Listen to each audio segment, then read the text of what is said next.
శివలింగం వేడెక్కకూడదు కాబట్టి ధారాపాత్ర పెడతారు, అదే చంద్రబింబం.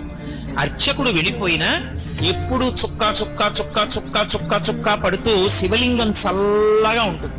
అలా చల్లగా ఉంటే ఊరు చల్లగా ఉంటుంది. అందుకే ధారాపాత్ర లేకుండా శివాలయం ఉండదు. ధారాపాత్రలో నీళ్లు పోసి అర్చకుడు వెళ్ళిపోతాడు. అది దేనికి గుర్తు అంటే చంద్రబింబం నుంచి కరిగి పడుతున్నటువంటి అమృతం చేత తడిసిపోయినటువంటి బ్రహ్మాండ స్వరూపుడైనటువంటి పరమశివునికి గుర్తది.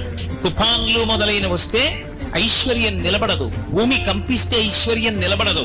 అందుకని అన్నీ శాంతిగా ఉండుకాక.